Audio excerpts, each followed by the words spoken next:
Hi guys, welcome to Inside SSB YouTube channel. So we are here with defense current affairs that are very important according to the CDS point of view. So when we talk about defense current affairs, it is important, reason being that we are in the last week of preparation. ये time है जब हमें revision करनी चाहिए या फिर सिर्फ वो एरियाज रिवाइज करने चाहिए जहां से हमें शॉर्ट मार्क्स मिलेंगे. And we can completely rely on a fact that defense current affairs will be surely asked in the examination. Now, talking about the type of questions that are asked, that includes usually the first type is that recent missile system that has been developed by DRDO or has been test fired. The second thing that comes in examination involves different kind of addition that has been there in the forces, be it Army, Air Force or Navy. So if any plane has been added up, or maybe some kind of drone is added up, or you can say some ship has been added up, ठीक है, हमने किसी country से ली है या फिर खुद से develop की है. This is a type of question that comes. And coming to the third one and very important, that is your military exercise. Last time exam में नहीं आई थी, इसका मतलब ये नहीं है कि you will completely miss it out. There are chances it will come because UPSC की आदत है कि वो, of course, it is going to play with your minds. Okay, so we need to make sure that we cover these kind of questions. इसके अलावा मैंने आपके लिए साइंस एंड टेक भी कवर करा है. साइंस एंड टेक में हमने वो कवर किया है that is NASA related satellites, okay, ISRO related या फिर any organization that is related to space, उससे related कुछ भी recent launch है या फिर कुछ government ने launch किया है, we have added it up. Reason being, these are also the type of questions that are asked in the examination when it comes to CDSE. Okay. Now, before moving further, I would like to tell you the importance of test series. देखिए, you must have heard that test series is very important. लेकिन अगर हम बात करते हैं test series की, इसका ये काम लगाना नहीं है that how much you are able to score. नहीं, this is not the reason कि आप जिस लिए test series लगाते हैं. इसका main reason होता है to find out that how many questions you have to do in examination. Exam में कितने question मैं करके आऊँ ताकि मैं अपने जो मार्क्स हैं, जैसे who have like prepare in the last month, उनके लिए 20+ बिकॉज उनके लिए सेक्शनल कट ऑफ क्लियर करना बहुत बड़ी बात है. And the people who are preparing since a long time, उनके लिए 30, 40, 50 के आसपास मार्क्स लाना जीएस के अंदर या फिर 70 to 80 मार्क्स लाना इंग्लिश के अंदर. तो this is the important work. तो इस चीज़ को फाइंड आउट करने के लिए कि क्या मैं रिस्क ले सकता हूँ या मैं रिस्क नहीं ले सकता. अगर मैं रिस्क लेता हूं, मुझे 50 क्वेश्चन आते हैं, मैं 10-15 क्वेश्चन में रिस्क लेता हूं, तो मेरे लिए पॉजिटिव मार्क्स बनते हैं या नेगेटिव. तो this is the reason why you should go for the test series. Okay, this is a myth कि हम टेस्ट सीरीज इसलिए लगा रहे टू फाइंड आउट कि आखिरी में हमारे कितने मार्क्स आ रहे हैं. Okay, so try and understand the fact why you have to do the test series. Okay, and if you want to do test series, हमेशा वो टेस्ट सीरीज लगाओ that is according to exam pattern. अब आप क्या करते हैं, आप test series तो लगाते हैं लेकिन उसमें क्वेश्चन होते हैं एफकैट काइंड ऑफ, एंड आपके मार्क्स बहुत अच्छे आ रहे होते हैं. यू सी कि out of 100 you are getting almost 80 marks, and that is not the right paper for you. If you are doing that kind of paper, that is not completely right. Now, talking about our course, we have a CDS1 2021 GS test series, and the best part is it is at very decent rate.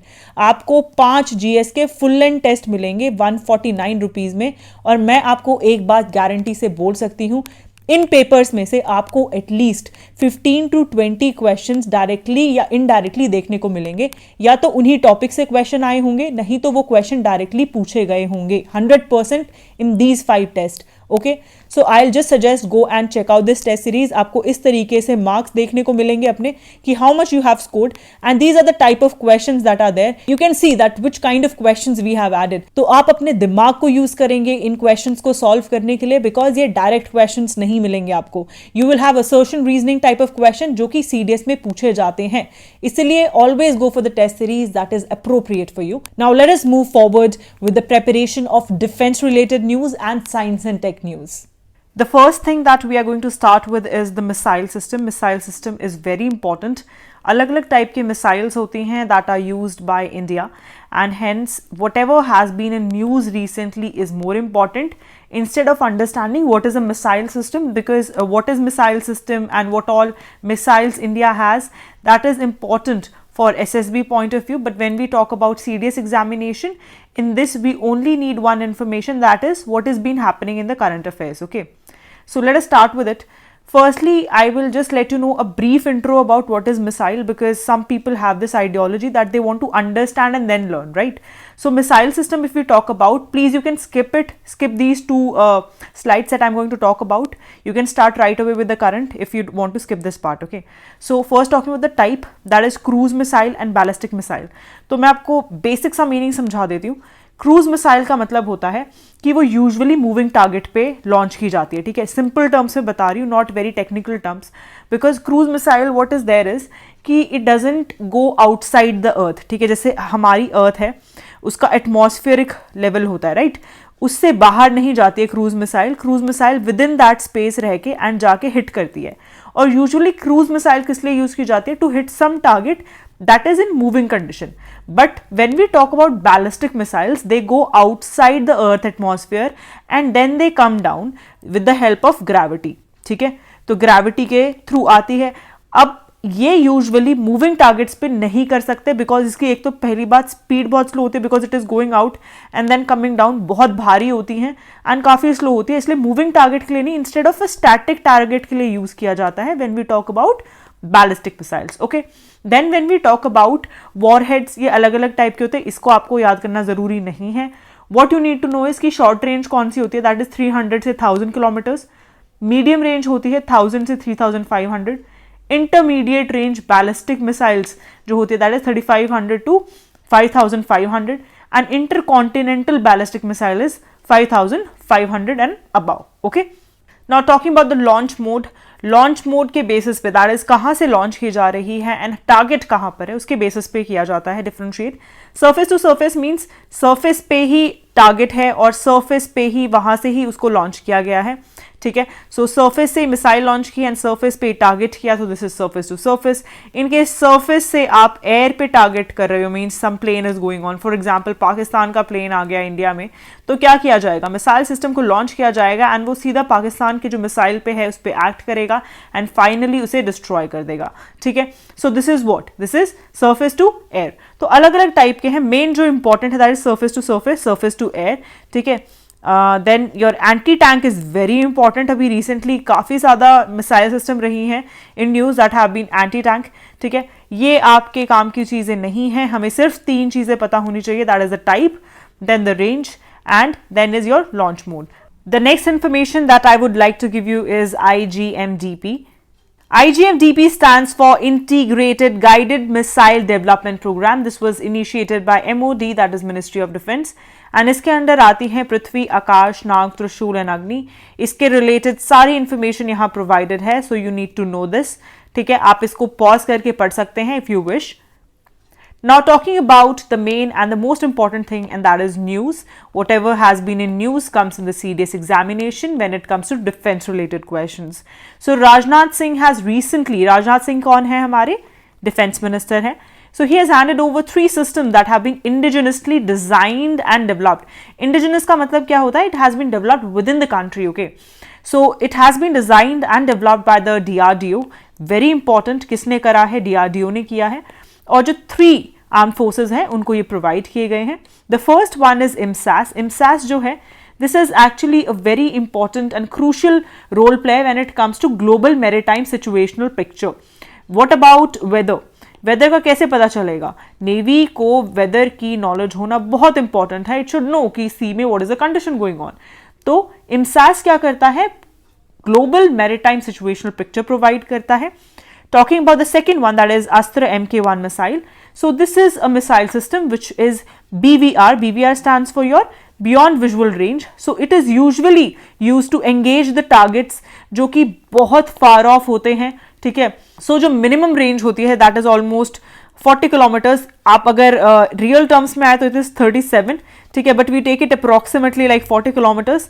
So BVR कौन सी होती है? जो engage कर सकती है बहुत दूर जो target है उसको, ठीक है? Third one is the border surveillance system. Very very important.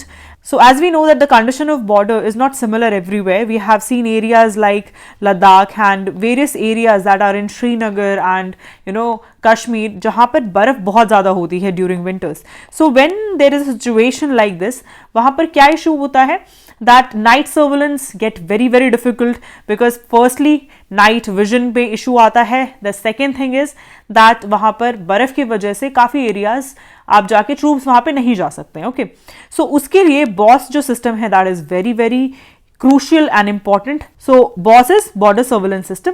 ठीक है, अब आपके जो तीनों सिस्टम है ये तीनों चीफ्स को दिए हैं. IMSAS is given to the naval chief, Astra it is given to the air force chief, and talking about BOSS it is given to the army chief. Okay, now the first one is Rudram 1 and it is a supersonic capable missile. Now the most important thing that we need to know, और ये हमने current affairs में भी cover किए हैं, but being defence news I am telling here also, तो India की first indigenous anti radiation missile है. ध्यान देंगे कौन सी मिसाइल है, एंटी रेडिएशन मिसाइल है. कहाँ किस चीज से टेस्ट फायर की गई है, सुखोई 30 जो है उसके थ्रू इसको टेस्ट फायर किया गया है. इसकी स्पीड कितनी है 0.6 Mac to 2 Mach, that is almost twice the speed of sound, and range कितनी है 500 metre to 15 kilometers. Most important is कि ये एंटी रेडिएशन मिसाइल है. Next one is sand, that is anti tank missile. ठीक है, मैंने आपको बताया कुछ मिसाइल्स होती है that are anti tank missiles. ये डेवलप की गई है बाय DRDO और ये अपग्रेडेड वर्जन है आपका हलीना का. Okay, this missile was test fire from Chandipur. Chandipur कहाँ है, उड़ीसा में है. और ये मिसाइल जो है इसमें दोनों कैपेसिटीज है. टारगेट पे पहले लॉन्च होने से पहले भी लॉक किया जा सकता है और लॉन्च होने के बाद भी उस पर लॉक किया जा सकता है. और ये एक वेरिएंट है नाग मिसाइल का. ठीक है, और कोई अगर हम बात करें कौन कौन से वेरिएंट्स है नाग मिसाइल के, दैट इज हलीना जिसको ध्रुवास्त्र भी बोला जाता है, एंड MP-ATGM. अगर ATGM की बात करें that is anti tank guided missile. Okay, the next one is Nag missile. इसका फाइनल ट्रायल किया गया है एंड आपको जैसे ऊपर बताया this is anti tank guided missile. DRDO ने सक्सेसफुली इसे लॉन्च किया है और इसकी जो रेंज है that is almost 4 to 7 kilometres. Okay, and 2018 में मिनिस्ट्री ऑफ डिफेंस ने एक्विजिशन की बात की थी कि 300 नाग मिसाइल जो हैं वो एक्विजिशन किया जाएगा उनका, और इनके जो कैरियर्स हैं ऑलमोस्ट 25 नाग मिसाइल्स के कैरियर्स भी उनका भी एक्विजिशन किया जाएगा. The next one is MRSAM. MRSAM stands for Medium Range Surface to Air Missile, and recently India has successfully test fire MRSAM from Odisha's coast. अगर हम डेवलपमेंट की बात करते हैं, it has been jointly developed by DRDO and aerospace manufacturer that is Israel Aerospace Industries. ठीक है, इन दोनों ने मिलकर इसे बनाया है. उड़ीसा कोस्ट से इसे रिसेंटली सक्सेसफुली टेस्ट फायर किया गया है. द नेक्स्ट वन इज शौर्य. शौर्य की बात करें तो it is a nuclear capable hypersonic missile. Now you let me know that hypersonic क्या होता है, what is the meaning of hypersonic. When we talk about its strike range, it is almost 700 kilometers to 1000 kilometers and it is capable of carrying payloads of almost 200 kg to 1000 kg. When we talk about that which kind of missile it is a surface to surface missile and it is a tactical missile, और ये एक land variant है K-15 missile का. Okay, now coming to Dhruvastra, it is an anti-tank guided missile. इसे इस्तेमाल कर लीजिए, very very important. It has been indigenously developed and it is an anti-tank guided missile. ठीक है, लॉन्च की गई है by India from integrated test range that is Chandipur. ठीक है, चंदीपुर कहाँ पर है, उड़ीसा कोस्ट पे है. Okay, and it is helicopter launch Nag missile. अगर ध्रुवास्त्र की बात की जाती है, ये कौन सी मिसाइल सिस्टम है, it is a Nag missile. Which type of anti tank guided missile है और रिसेंटली हेलीकॉप्टर से इसे लॉन्च किया गया है. Next we are going to talk about recent exercises. तो जॉइंट मिलिट्री एक्सरसाइजेस बहुत ज़्यादा इंपॉर्टेंट है as per to what comes in serious examination. Very very important. दो टाइप के क्वेश्चन फेवरेट हैं, एक तो आपके जॉइंट मिलिट्री एक्सरसाइजेस के and the second one is कि कोई भी जैसे रिसेंटली अगर HAL ने कोई चॉपर वगैरह कुछ रिलीज़ किया है या फिर आपका LCA लाइट कॉम्बैट एयरक्राफ्ट कुछ रिलीज़ किया है, तो उसके रिगार्डिंग पूछ लेंगे, मिसाइल सिस्टम के बारे में पूछ लेंगे. तो these are the favorite type of questions that are of CDS examination, and hence doing the military exercises is very important. Usually people ask कि कौन सी करनी चाहिए. So usually आपको उसी साल की करनी चाहिए. That is if you are preparing for CDS 2021, तो you should do it from 2020 starting. ठीक है, जो आपकी 2020 जान से स्टार्ट हुए हैं आपको वो करने चाहिए. कभी कभी होता है कि रैंडम पूछ लेंगे that which exercise it is या किस देश के साथ होती है, बट यूजुअली इसी साल की आती है अगर हम बात करते हैं सीडीएस एग्जाम की. नाउ टॉकिंग अबाउट मलाबार 2020, तो उसका अगर हम फर्स्ट फेज की बात करते हैं और सेकेंड फेज की बात करते हैं, so it has been distributed into 2 phase. And अगर कंट्रीज़ की बात करें तो इसमें 3 कंट्रीज़ हैं हमारी, that is United States of America, Japan and India, but this time there was an addition, and that is Australia was also invited in the second phase, and that's why this has termed to be as Quad. आप जानते हैं Quad क्या है? This is actually one of the thing that is against China, but India इसे as anti China नहीं लेके चलता है, but अगर हम इसे normal international terms से बात करें, it is anti China जो आपका एक संगठन है वो है क्वाड. ओके, एंड इसमें 4 नेशंस आते हैं, USA, Japan and India along with Australia. तो जो फर्स्ट फेज है वो फर्स्ट वीक ऑफ नवंबर में हुआ था बे ऑफ बंगाल में. ठीक है, जगह याद रखनी बहुत इंपॉर्टेंट है कि कहाँ पर हुआ है, बे ऑफ बंगाल में हुआ है. और this was there to send a strong message to your China, because as you know कि हमारे साथ काफ़ी स्टैंड ऑफ में है China at Ladakh area.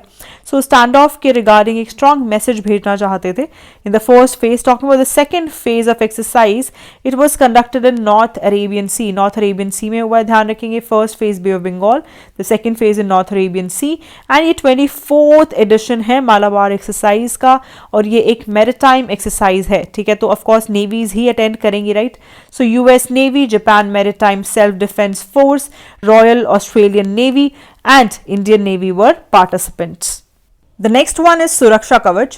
Suraksha Kavach जो थी, this was an anti-terror exercise and it was organized by Maharashtra State Police along with the Indian Army. Okay. The next one is Indra 2020.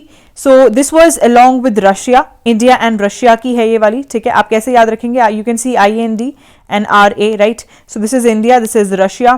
तो India Russia के बीच में है. Bilateral naval exercise है. ध्यान क्या रखना है कि it is a naval exercise. ये भी पूछ लिया जाता है दैट इट इज़ ट्राइलेटरल और may be naval exercise. What kind of exercise it is? Bilateral है, ट्राइलेटरल है. Bilateral means it is between 2 countries, that is India and Russia. इसके अलावा ये भी पूछ लिया जाता है that it is between what all, like कुछ एयरफोर्स की एक्सरसाइजेज होती हैं, कुछ नेवी की, कुछ आर्मी की, और कुछ कंबाइंड फोर्सेस की होती हैं. So that also depends. तो इंदिरा जो है, this is between India and Russia and it is a naval exercise. Then what is important is कि कहाँ पर हुई है ये conduct. Okay, so it was conducted at which place? In Andaman sea. Okay, and इसके स्ट्रैटेजिक लोकेशन की बात करें तो it was near strait of Malacca. Very very important as per to CDS point of view. Straits बहुत ज़्यादा पूछे जाते हैं एग्जामिनेशन में, so you should have an idea about straits that are present in the world. Okay, the next one is PASSEX. PASSEX exercise जो है, this was conducted with the navy of Australia. PASSEX exercises बहुत सारी हैं. ठीक है, depend करता है कि कौन सी लोकेशन पे कंडक्ट की गई है और उसकी थीम क्या रही है. उस बेसिस पे आप फाइंड आउट कर सकते हैं कि ये कौन सी कंट्रीज के बीच में है. ठीक है, सो इस अगर एक्सरसाइज की बात करते हैं, इसमें HMAS होबार्ट जो है, this was included. This was from Australian and. और जो नेवल शिप्स इंडिया की थी, दैट वाज सयाद्री एंड कारमुक. ये कौन सी टाइप की हैं, विच INS इट इज, आप ये मुझे बताएंगे. Okay, coming to the next one, then it is CARAT. CARAT stands for Cooperation Afloat Readiness and Training. ये एक joint naval exercise है और it is between USA and Bangladesh. कहाँ पर ये conduct हुई है? It was conducted at Chittagong. Usually जो important exercises हैं वो होती हैं इंडिया के साथ कोई अगर conduct की गई हैं, but still I'm letting you know in case they may ask कि कोई international exercise that was not an inclusive one for India and was between 2 other countries, वो भी कभी पूछ ले तो you should have an idea. Okay, talking about the SITMAX 20, so it is actually a trilateral exercise. Trilateral मतलब अब 3 countries आ गई इसमें, और कौन सी exercise है? Naval exercise है. Which all 3 countries are there? India, Singapore and Thailand. Very important, ये आने के चांसेस काफ़ी ज़्यादा हैं. And it was held at Andaman सी. ठीक है, ये नॉन कॉन्टैक्ट फॉर्म में हुई है ड्यू टू कोविड-19, बिकॉज कोविड-19 में distance has been asked to maintain, right. सो ये एक्सरसाइज जो है ये मल्टी फेसेड मैरीटाइम ऑपरेशंस के एनहांस करने के रिगार्डिंग थी, एंड कोविड-19 की वजह से नॉन कॉन्टैक्ट फॉर्म में हुई है। The people of different navies have not come in contact with each other. Now coming to the next one, it is Simbex 20. ये एक मैरीटाइम एक्सरसाइज है, joint exercise between India and Singapore. तो दो countries इसमें है, तो कौन सी हो गई है? बायलेटरल एक्सरसाइज हो गई, ठीक है। और कौन सी टाइप है? It is actually a naval exercise, ठीक है। तो इंडियन नेवी शिप्स जिन्होंने पार्टिसिपेट किया है, that is destroyer Rana along with Chetak helicopter, corvettes Kamorta and Karmuk, ठीक है। ये इन दोनों ने भी किया है इसमें, they were also part of it. And submarine Sindhuraj and P-81 reconnaissance aircraft, ठीक है, ये आपके इसमें इंक्लूडेड थे। तो you should have an idea कि कौन कौन से इसमें हमारे एयरक्राफ्ट या कौन से चॉपर, कौन सी INS इंक्लूसिव हैं इस पर्टिकुलर आपकी एक्सरसाइज के अंदर, ठीक है। The next one is Kavkaz 2020। Kavkaz नहीं पढ़ते इसको, इसको काउकासस पढ़ा जाता है, ठीक है। तो इंडिया जो है उसने इस एक्सरसाइज से इस बार विड्रॉ किया है, और इसका रीजन रहा है चाइना का जो स्टैंड ऑफ था, ठीक है। अब इसके अंदर कौन सी कंट्रीज है? ऑफ कोर्स ये SCO से रिलेटेड है, that is Shanghai cooperation organisation, जो कि बेसिकली लीड किया जाता है by China and various other nation that are from Central Asia. हमने ऑलरेडी डिस्कस किए हैं इन करंट अफेयर्स कौन कौन से हैं, एंड इसमें रशिया इंक्लूसिव है, ठीक है। सो इसमें से विड्रॉ किया है, कहां पर कंडक्ट की गई थी? Kavkaz, this you have to let me know, ठीक है। The next one is exercise Bongo Sagar. It is the second edition of this exercise. The first edition was in 2019. Talking about the type of exercise, it is a bilateral naval exercise and it is conducted between India and Bangladesh. It was conducted at Northern Bay of Bengal. तो Northern Bay of Bengal में conduct किया गया था, ठीक है। और इसका जो मेन एम है दैट इज कि इंटर ऑपरेबिलिटी को डेवलप करना, ताकि जॉइंट ऑपरेशनल स्किल्स के थ्रू हम जितने भी मैरीटाइम कंडीशंस हैं उन्हें आराम से डील कर सके। Because you know that China का जो कंडीशन है, whether it is about Indian ocean या फिर कोई भी एरिया की अगर हम बात करते हैं, काफ़ी ज़्यादा प्रेवलेंस बढ़ाने की कोशिश करता है। तो उसके लिए we need our neighbours and that is why these kind of exercises are conducted. The next one is JIMEX 2020. JIMEX के जे से याद रख लेना कि इंडिया और जापान के बीच में है, और इसका ये 4th एडिशन रहा है, और ये नॉर्थ अरेबियन सी में इट वॉज हेल्ड, ठीक है। And it is again a maritime exercise, मतलब नेवल एक्सरसाइज है आपकी, right. Coming to the next one, it is SLINEX 2020. SLINEX से याद रखेंगे, स्लिनेक्स दिख रहा है, दिस इज श्रीलंका, ठीक है। श्रीलंका के साथ हुआ है ये, 8th एडिशन रहा है इस bilateral maritime exercise. Maritime again मतलब नेवी की, ठीक है। तो it was conducted between India and Sri Lanka, और इस सीरीज के अंदर एंटी एयर वेपन्स भी यूज की गई हैं, ठीक है। और उनकी जो डिग्री ऑफ इंटर ऑपरेबिलिटी है उसको भी चेक किया गया है by using it in this particular operations, okay. There are various operation that are conducted under the exercises, उसके अंदर ड्रिल्स वगैरह इंक्लूड होती है, बहुत सारी अलग अलग चीजें होती हैं। तो दे चेक आउट कि किस तरीके से हम लोग अपनी टेक्नोलॉजी है उसे डेवलप कर सकते हैं, fine. Talking about the next one, that is Naseem Al Bahr. Very very important, किस दो कंट्री के बीच में होती है? It is between India and Oman, ठीक है। इंडिया और ओमान के बीच में है, और ये इसका 11th एडिशन रहा है बायलेटरल एक्सरसाइज का। ये कंडक्ट की जा रही है सिंस 1993, तो बहुत पुरानी एक्सरसाइज है, मतलब हमारे इनके साथ काफ़ी अच्छे रिलेशंस रहे हैं since that time, okay. And it was conducted इन गोवा, और जो इंडियन नेवल शिप्स यूज हुई हैं that is Beas and Subhadra. अभी रिसेंटली एक एयरक्राफ्ट भी इंडक्ट हुआ है, ठीक है, we have got that aircraft, और वो इसमें यूज हुआ था, it is something starting with P। तो आप मुझे बताएंगे कि वो कौन सा है, okay. Now coming to the next one is Ajay Warrior 2020, and it is a bilateral joint military exercise that is between India and United Kingdom. It was commenced on 13th of February and it was its 5th edition. Please ध्यान रखेंगे, ठीक है। And where it was conducted at Salisbury Plain, that is in England, okay. Talking about the next one, it is exercise Sampriti 9. It was conducted from 3rd of February to 16th of February, and it was conducted at a place that is Umroi, Meghalaya, and it is a Indo-Bangladesh joint military exercise, okay. So याद रखेंगे India और बांग्लादेश के बीच में है संप्रति, ठीक है। And जो आपका अजय वॉरियर है, this is between India and UK. Now coming to the last part, that is defence expo. Defence expo जो है ये एक फ्लैगशिप बाइनियल इवेंट है जो कि MOD, that is ministry of defence, इसे होल्ड करवाता है, ठीक है। इस बार ये कहाँ हुआ था? It was held at Lucknow for the first time, ठीक है, लखनऊ में हुआ है पहली बार, और 5 से 9 फरवरी के बीच में हुआ था, और इसका ये 11th एडिशन रहा है। इससे पहले अगर हम बात करें, that is your 10th edition, so it was at Chennai, ठीक है, 10th edition was at Chennai, and it is one of the largest events. और अगर थीम की बात की जाए 2020 में जो थीम रही थी, that was India the emerging defence manufacturing hub, और इसका जो मेन फोकस रहा है that is to digitalise the defence system, that is digital transformation of defence. Okay, now coming to science and tech development, there are various questions that are asked related to satellite system, and it's launching by various organizations like ISRO, okay, and anything that has been launched by NASA or maybe by China as a country or any other organization, okay. So the first one is ISRO ने launch किया है CMS-01. CMS-01 जो है, this is one of the communication satellite and it is going to help in the areas that are island areas of the country. तो उनकी communication में काफ़ी मदद करेगी। ये मैंने already discuss भी किया हुआ है current affairs वाली जो series है उसके अंदर। If you haven't seen that, please go through it, ठीक है।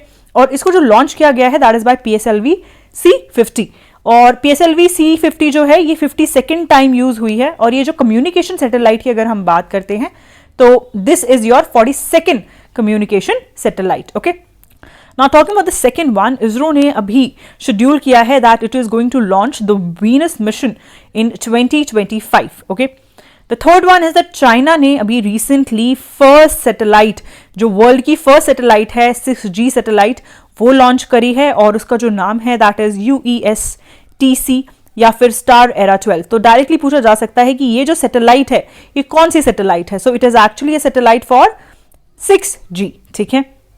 Now if you talk about कि ये जो आपकी 6G सैटेलाइट है उसका जो मेन काम है वो क्या है, that is to aim to test communication from space using high frequency spectrum, okay.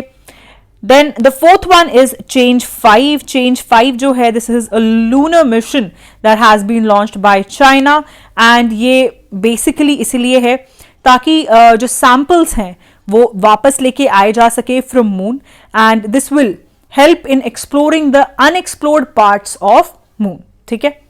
And if we talk about moon कि कौन सा साइड है मून का, ठीक है, वी हैव ऑलरेडी कवर्ड कि ये जो है रॉक सैंपल्स मून के लेके आएंगे, लेकिन कौन सा अनएक्सप्लोर्ड एरिया है मून का, that is the far side of the moon. Okay, the next one is that SpaceX जो है उसने सक्सेसफुली लॉन्च की है first military satellite which is named as Anasis 2 of South Korea. तो South Korea की first military satellite कौन सी है, इस तरीके से भी क्वेश्चन आ सकता है।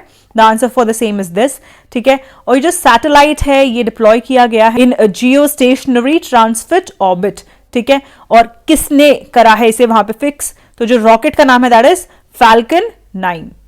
Coming to the next one, अभी नासा ने रिसेंटली कोपरनिकस सेंटिनल-6 लॉन्च किया है। अब इसका जो मेन काम है that is to measure the height of ocean, ठीक है। ये पूछा जा सकता है that this satellite has been launched for what work? So it has been there for the measuring of height of ocean, and it is one of the key components to understand the climate change, okay.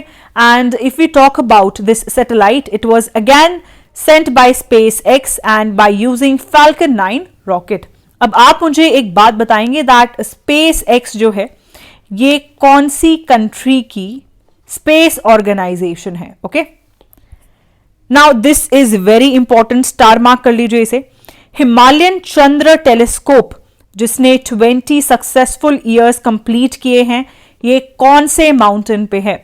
So it is at mount Saraswati. Mount Saraswati कहां पर है, कौन सी location पे है? This you will let me know in the comment section.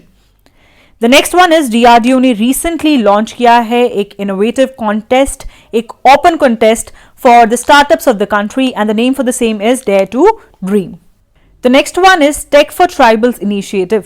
Talking about tech for tribals initiative, it has been developed by TRIFED along with Chhattisgarh minor forest produce federation. इन दोनों ने मिलकर इसे लॉन्च किया है, और इस इनिशिएटिव का जो मेन पर्पस है that is holistic development of tribals when it comes to various skills, जैसे कि उन्हें एंटरप्रेन्योर बनाना, उनकी एंटरप्रेन्योर डेवलपमेंट करना, राइट, उनकी सॉफ्ट स्किल्स की डेवलपमेंट, उनको इंफॉर्मेशन टेक्नोलॉजी के बारे में आइडिया देना that how to use it for the development of their skills, then business development, so various ways जिसकी हेल्प से they can earn, and earning किससे होती है, if a person has skills, तो वो स्किल्स इंड्यूस करना basically, okay.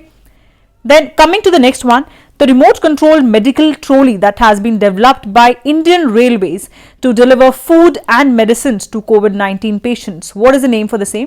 The answer is MedBoat. Now coming to the next one, Indian Army ने recently SAI, that is SAI, release किया है. What is SAI? It is Secure Application for Internet. It can come as an abbreviation की SAI की full form क्या है and what is it for? Okay. So when we talk about SAI, it is there to provide secure voice, video, text calling services to the security personnel. So as you know that Indian Army does not allow their officers and their ORs to use any WhatsApp or any messaging app. Reason being कि जो data होता है that is very personalized and is very specific to defense forces because काफ़ी high rated data होता है, ठीक है। सो इस इंफॉर्मेशन को ईजिली निकाला जा सकता है with the help of WhatsApp, ठीक है। तो उस चीज़ की वजह से they are not allowed to use it, hence they have been given this new way that is just like WhatsApp and any other messenger, that is SAI, secure application for internet. These are assault rifles, okay, and develop किए जा रहे हैं in Madhya Pradesh. Coming to the next one, जो first military satellite that has been launched by Iran's Islamic Revolutionary Guards Corps from Semnan is named as what? The name for the same is Noor. ये कौन सी country की है आप ये बताएंगे मुझे, ठीक है। ये ईरान की इस्लामिक रेवोल्यूशनरी गार्ड कोर ने अगर रिलीज की है, क्या वो ईरान की ही खुद की मिलिट्री सैटेलाइट है या किसी और कंट्री की है? The answer is to be given by you. Now coming to the last one, the air-launched nuclear-capable missile which has been test-fired by Pakistan is named as what? So the answer for the same is this. इसके अलावा आप एक और चीज़ करेंगे, एक तो आप hope mission के बारे में पढ़ेंगे, this has already been discussed with you, and the second thing that you need to do is Triscan. Triscan recently एक मिसाइल सिस्टम है that has been launched by Russia, तो इसके रिलेटेड थोड़ी बहुत इन्फॉर्मेशन आप पढ़ लेना. Coming to the recent operations, so operation की अगर हम बात करें, इंडियन नेवी ने recently एक humanitarian assistance और disaster relief mission मेडागास्कर में किया था, that was post cyclone Dine, and the answer for the same is Operation Vanilla. Now coming to the last operation that has been launched by Indian Navy and was part of national effort to repatriate Indian citizen from other countries. अभी COVID-19 के चलते काफ़ी सारे Indian citizens को repatriate किया गया था using India's Navy. Okay, the answer for the same is Operation समुद्र सेतु, and इसके अंदर INS जलाश्व and INS मगर यूज किए गए थे, ठीक है। मालदीव से वापस से repatriate करके इंडिया में वापस लाए थे पैसेंजर्स को. इसके अलावा मैंने कुछ मिशन सागर के अंडर आपसे डिस्कस किए थे, मिशन सागर 1 एंड मिशन सागर 2. ये दो और डिस्कस किए हुए हैं मैंने, अगर आपको याद नहीं है तो एक बार प्लीज रिवाइज कर लेना वापस से. It is available in your current affair series, जो आपकी 1 to 8 आपकी जो सीरीज है ना करंट अफेयर्स की, उसमें ये सब अवेलेबल है. Now talking about the recent inductions in defense, it is very very important. हम ऑलरेडी मिसाइल्स के बारे में बात कर चुके हैं, लेकिन इसके अलावा और भी इंपॉर्टेंट एरियाज हैं जैसे कि aircrafts, choppers and various other drones and your naval ships. तो उनके बारे में अब हम बात करेंगे that have been inducted recently. The first one is Bharat drone. Bharat drone जो है ये एक एक्चुअली एक्यूरेट सर्वेलेंस के लिए ड्रोन बनाया गया है इन हाई एल्टी एरियाज. जैसे आप जानते हैं दैट माउंटेनस टेरेन्स हमारे देश में बहुत ज़्यादा हैं, लेकिन वहाँ पर सर्वेलेंस रखना बहुत मुश्किल है. That Indian army is deployed at such areas, लेकिन क्या होता है because of height and maybe because of the snow that is there, it gets a little difficult. तो Bharat drone will prove as a very good thing for Indian Army because it will help in the surveillance, and it has been developed by DRDO. Now talking about the next one, that is Poseidon 8I. It has been received by Indian Navy and it is the 9th aircraft that has been received. It is a maritime surveillance aircraft. मतलब maritime activities को surveillance में रखने के लिए ये aircraft है और ये USA से है, ठीक है. It is from USA and USA की किस कंपनी ने बनाया है? It has been made by Boeing. अब अगर हम इसके इंडक्शन की बात करते हैं, it has been inducted at INS Hansa which is Goa naval airbase. Okay, the next one is that DRDO ने रिसेंटली टेस्ट फायर करा है अभ्यास हीट व्हीकल को। Now if you talk about HEAT की फुल फॉर्म क्या है? It is high speed expendable aerial target. ऐसा आ सकता है पेपर में कि अभ्यास हीट व्हीकल में हीट की जो फुल फॉर्म है वो क्या है, so you should know about it. The next one is INS Kavaratti. Now you let me know कि कावरती किसकी कैपिटल है। ये indigenously built anti submarine warfare shield corvettes हैं which have been developed under project 28 and ये जो अगर हम इसकी बात करते हैं that it comes under which class? It comes under Kamorta class. Kamorta class that is project 28 के अंदर जो बनाए गए हैं, इसमें काफ़ी सारे और भी आपके एंटी सबमरीन कॉवर्टीज आते हैं। उनके नेम्स आप मुझे बताएंगे। वैसे ये मैंने सब कवर किया हुआ है ऑलरेडी पार्ट 1 to पार्ट 8 में जो करंट अफेयर्स हैं, लेकिन in case you haven't watch please make sure that you also go through this part so that you know that what are other anti submarine warfare shield under Kamorta class. और ये जो project 28 है ये approve किया गया था 2003 में, लेकिन इसकी जो कंस्ट्रक्शन वगैरह है वो स्टार्ट हुई थी 2005 onwards. Now coming towards the Indian coast guard. Indian coast guard की बहुत इंपॉर्टेंट चीज़ है, दैट इज कोस्ट गार्ड की आज तक अकेडमी नहीं थी। इनके जो ऑफिसर्स थे वो ट्रेन होते थे in Indian naval academy itself with the naval officers. तो अब इन्होंने अपनी खुद की इस्टेब्लिश की है academy and it is going to be at Mangaluru. Very very important information. Talking about the interceptor boat, this is indigenously made by Larsen and टर्बो और ये अभी रिसेंटली कमीशन किया गया है हजीरा में, that is in Gujarat. Talking about ship Sujit, it is also commissioned at Goa. अभी recently Indian Coast Guard ने patrol vessel that is Vigraha offshore patrol vessel इसको अनवेल किया है और ये अनवेल किया गया है at Kattupalli port which is in Chennai Tamil Nadu और इसको भी बनाया गया है बाय लार्सन एंड टर्बो। और अगर हम बात करें that it is the first time that any private sector shipyard ने ये प्रोजेक्ट लिया है जिसमें वो कंस्ट्रक्ट करेंगे offshore patrol vessel class of ships. तो शिप की कौन सी क्लास पहली बार प्राइवेट सेक्टर शिपयार्ड बनाएगा? Offshore patrol vessel class. ठीक है, now coming to the last questions that are very very important and are related to defence और maybe science and take, that is Shivangi Singh has become the first women fighter pilot of India that is going to fly Rafale combat aircraft and is formally inducted into Indian Air Force। अभी recently as you know Rafale जो है वो Indian air force में induct किए गए हैं, इनके नए स्क्वाड खोले गए हैं, राइट। सो उसमें जो फर्स्ट वुमेन फाइटर पायलट हैं जो रफेल में आई हैं, her name is Shivangi Singh. Now when we talk about advanced hypersonic wind tunnel, ये फैसिलिटी रिसेंटली इनॉग्रेट की गई है in Hyderabad by union defence minister Rajnath Singh. And coming to the last question of this series जो आपकी डिफेंस से रिलेटेड है, Indian military officer जिनको award किया गया है United Nation military gender advocate of the year award, वो कौन है? The answer for the same is major Suman Gawani. Now when we talk about her, ये हमारी यूनाइटेड नेशन की जो मिशंस होते हैं, राइट, जैसे साउथ सुडान में थी ये, तो उसमें she was a part and she is the first women who has been provided with this award. इनके साथ साथ एक और लेडी हैं, लेडी ऑफिसर हैं जिनको प्रोवाइड किया गया है सेम अवार्ड, उनका नाम आप मुझे बताएंगे इन the comment section.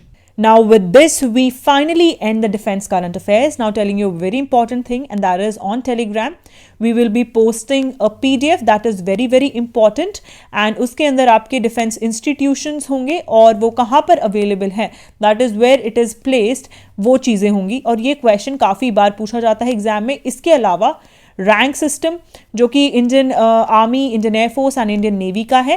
And with this one more thing is important and that is कि हमारी कंट्री में जितने भी एयरफोर्स, आर्मी, नेवी के कमांड्स जो हैं वो कहाँ पर हैं। सो दिस इज ऑल्सो इम्पॉर्टेंट। ये सारी चीज़ें मैं आपको एक PDF में दे दूंगी on Telegram channel, so please go and check it out. And finally with this we end the defence current affairs for you and I hope that this video is going to be very very beneficial for you. Keep revising, keep updating yourself, and this is the time when you should do maximum amount of test series along with making sure that you revise whatever you have done n number of times. So all the best guys, make sure that you revise, do well and stay motivated. Insight SSB is there for you and will surely help you. And I'm very sure of one thing, that Insight SSB family is going to rock in CDS examination. They'll do amazing. All the best guys, do well.